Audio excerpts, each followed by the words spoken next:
Quand on était petit, il n'était pas rare de prendre son crayon pour griffonner sur une feuille le personnage principal ou le personnage que tu kiffais dans une série que tu regardais quand tu étais petit.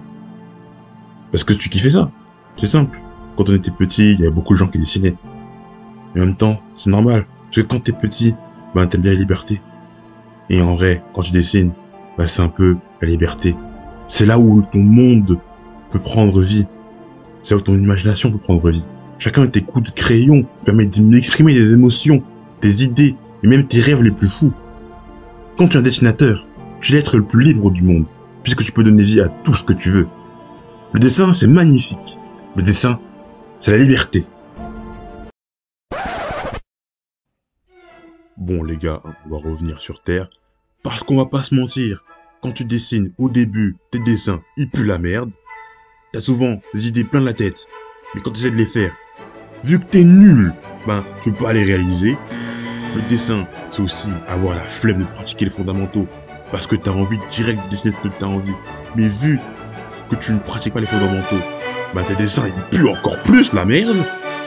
Et le dessin, ben c'est aussi beaucoup de frustration au début, et ce n'est qu'en persévérant sur le long terme que l'on devient réellement bon. Et ça, ben, je l'ai clairement appris à mes dépens. Salut à tous, c'est Joy et je suis artiste autodidacte depuis désormais quelques années, voilà. Alors, c'est ma toute première vidéo sur cette chaîne YouTube et j'ai longuement réfléchi à quel sujet aborder pour ma première vidéo.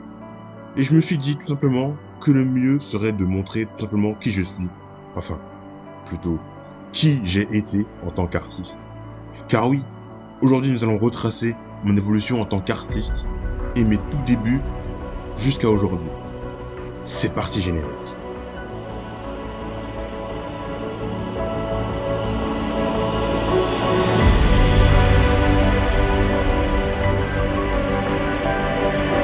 Alors, cette section sera la plus courte, puisque tout simplement c'est la section où j'ai le moins de choses à dire. Voilà, j'ai pas beaucoup d'images à montrer, puisque j'ai perdu presque tous les dessins à cette période. Et aussi, c'était la période où j'étais petit, je dessinais. Et je peux pas vraiment mettre une date exacte sur le moment où j'ai commencé à dessiner pour la première fois, parce que j'ai un peu toujours dessiné en vrai. Mais à cette époque-là, je dessinais uniquement pour le plaisir, seulement quand j'en avais envie, ce qui est d'ailleurs bien différent de maintenant.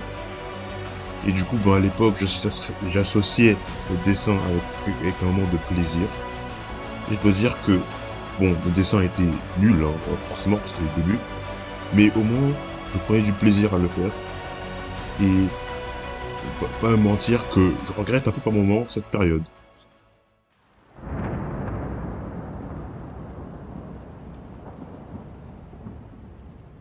C'est en 2016 que les vrais bails commencent. Parce que c'est à partir de 2016 que je me suis décidé à vouloir dessiner dans le but de m'améliorer. Et à l'époque, j'étais obsédé par une chose, je voulais dessiner dans le style de Dragon Ball. Je voulais absolument dessiner Goku. Et du coup, c'était une obsession que j'avais. Et c'était mon goal ultime à l'époque. Et j'avais même fait une vidéo sur une ancienne chaîne YouTube que j'avais, où je demandais sur ma vidéo comment dessiner Goku parce que je n'y arrivais pas. Et c'était vraiment mauvais. Et voilà, image maintenant. On peut voir que c'était clairement claqué. Hein. Sur ma vidéo, j'ai eu environ 20 000 vues de la vidéo. Et en commentaire, je m'étais fait défoncer. Mais vraiment, on me disait que j'étais nul, que j'avais pas d'avenir dans le dessin, que je devais arrêter. Voilà. Donc cette vidéo, je l'avais mise en privé à l'époque. Parce que, frère, je recevais que des commentaires haineux. Enfin, pas tant que ça en vrai, parce que j'ai revu, mais il y avait pas tant de commentaires haineux que ça. Mais j'ai aussi beaucoup de commentaires qui disaient que j'étais pas bon. Et c'était compliqué à ce moment-là. Ils me disaient d'arrêter de dessiner. À ce moment-là, j'avais songé à les écouter. Mais bon, si je les avais écoutés, je serais pas là à vous parler aujourd'hui. Donc voilà, c'est clairement que je les ai pas écoutés. Mais voilà, tous ces commentaires à l'époque, ça m'avait vraiment marqué. Et j'ai décidé de continuer du coup à dessiner. Et en 2018, c'est là où j'ai fait mon premier achat important pour ma vie d'artiste. Je me suis acheté ma toute première tablette graphique. Et voici mon premier dessin avec cette tablette graphique.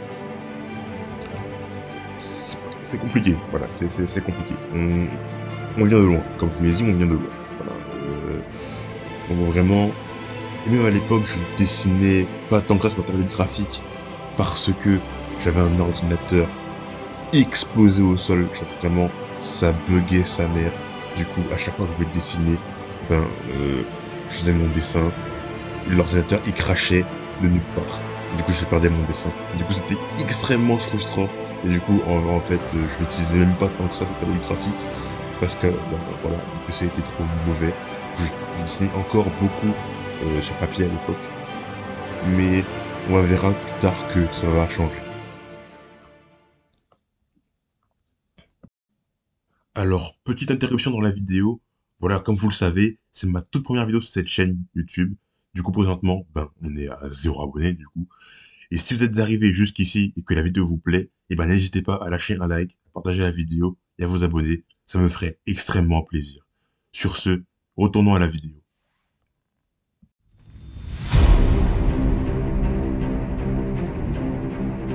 Entre 2019 et 2021, il y a ce que j'appelle pour moi la période creuse. Parce que, les gens ne seraient peut-être pas d'accord avec moi, mais entre cette période-là, j'ai l'impression que mon niveau en dessin n'a pas bougé, ou alors a vraiment évolué, mais très très peu. Parce que déjà, je dessinais pas beaucoup. Envers en 2019, je dessinais, mais pas tant que ça, genre je dessinais, mais ça va. Et à partir de 2020, quand il y a eu le Covid, curieusement, j'ai beaucoup moins dessiné. Parce que j'étais consacré aussi à un autre projet. Du coup, je dessinais beaucoup moins qu'avant. Et aussi, je m'étais consacré à l'animation. Genre, je faisais un peu d'animation, parce que je trouve ça sympa. Mais j'ai vite abandonné, parce que je vu que tout simplement c'était long. Donc j'ai pas vraiment continué l'animation, mais je faisais un peu d'animation à ce moment-là. Et du coup, ça faisait que je délaissais un peu le dessin. Ce qui fait que ça m'a retardé dans mon avancée. Et aussi, quand je dessinais, jusqu'à aujourd'hui, jusqu'à ce moment-là, comme était toujours une énorme erreur, c'est que je dessinais sans utiliser de référence. C'est-à-dire que je dessinais toujours par imagination. Et ça, c'est une terrible erreur. Ne faites jamais ça. Ne faites jamais ça. Parce que moi, je faisais ça parce que quand j'étais plus jeune, les gens me disaient, ouais, tu dessines, tu fais du recopie, faut que tu fasses par toi-même, faut que tu fasses par imagination, voilà. Sinon, c'est que t'es pas un vrai artiste, c'est pas capable de faire dessiner par imagination. Et du coup, je les écoutais parce que je me disais, ouais, moi je vais être un vrai artiste et tout. Il me disait que pour que je sois un vrai artiste, il fallait que je dessine sans par imagination, du coup c'est ça que je faisais. Sauf qu'en fait, ça m'a juste ralenti dans mon processus de progression.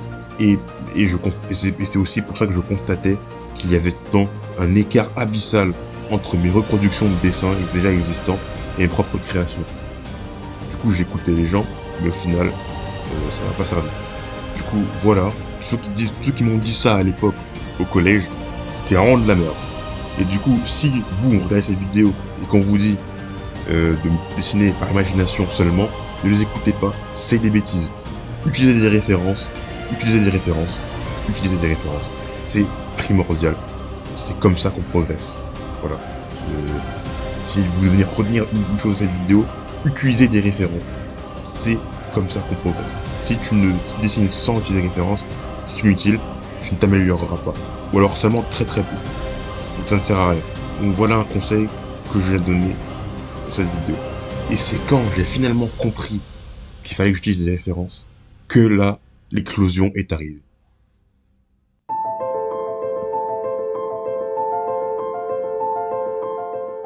Entre 2022 et maintenant, la qualité de mes dessins a augmenté comme jamais.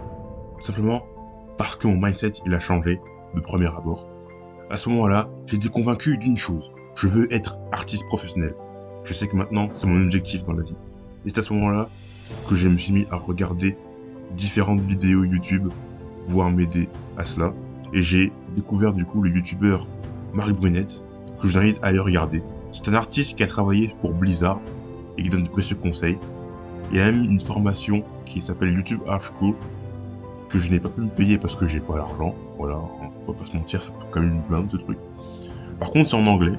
Ma chaîne YouTube est en anglais, donc si vous parlez pas anglais, c'est compliqué. Mais sinon, d'autre côté, j'ai pris des formations en ligne sur site Udemy. Alors, je précise que ce n'est pas un placement de produit. J'ai 0 abonnés, n'oubliez pas. Mais aussi, surtout en avril 2022, pour fêter mes 18 ans, je me suis acheté un iPad Pro avec un Apple Pencil, évidemment. Et du coup, pour la première fois de ma vie, je disposais d'un bon matériel pour dessiner. Et croyez-moi, disposer d'un bon matos, c'est un game changer. Parce que fini le PC dégueulasse qui crachait dès que je dessinais. Du coup, ça m'a permis de passer un nouveau step dans le dessin. Et du coup, vous pouvez voir avec les images que mon niveau, il a augmenté grandement entre 2022 et 2023. Et il augmente encore à l'heure actuelle. Alors forcément, je ne suis pas encore un professionnel. J'ai encore beaucoup de lacunes à combler. Par exemple, le décor, je le trouve cataclysmique, mais il y a toujours matière à la progression, et je suis confiant que je finirai par y arriver. C'est qu'une question de temps après tout. Je commence à gagner aussi un peu d'argent grâce au dessin notamment. Alors, c'est par intermittence, hein, donc c'est pas un revenu stable et c'est pas beaucoup. Mais c'est un début. Un début pour ma carrière d'artiste qui ne fait que s'améliorer.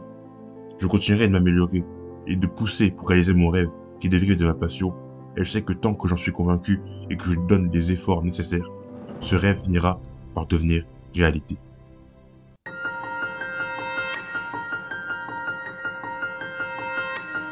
Si j'ai fait cette vidéo, c'est avant tout pour moi-même. Parce que depuis que j'ai pris conscience de mon objectif et que je donne ce qu'il faut pour le réaliser, j'ai beaucoup tendance à comparer ce que je fais à ce que font les meilleurs artistes et à souvent me trouver inférieur parce que je vois toutes les lacunes que j'ai dans mes dessins. C'est donc pour ça que de temps en temps, c'est bien de regarder d'où je viens et de constater à quel point je me suis amélioré. Du coup, ça c'est un dernier conseil que j'ai à donner. Si vous avez l'impression que vos dessins ne vous satisfont pas et qu'ils sont moches et que vous vous trouvez inférieur par rapport aux autres artistes, regardez vos anciens dessins. Vous verrez l'évolution et ce sera bon pour votre confiance en vous et votre art. L'autre raison qui m'a poussé à faire cette vidéo, c'est pour montrer aux gens qu'il n'y a pas de magie. Les gens maintenant que je côtoie me disent pour la plupart que je suis plutôt bon dans mes dessins. Et comme vous l'avez vu au cours de cette vidéo, ça n'a pas toujours été le cas en fait. Il a fallu que je continue à dessiner pendant des années pour arriver là où j'en suis. Donc pour tous ceux qui rêveraient de savoir dessiner, mais se disent que c'est impossible, eh bien non, ce n'est pas impossible. Parce que si un mec ordinaire comme moi a pu le faire, vous pouvez le faire.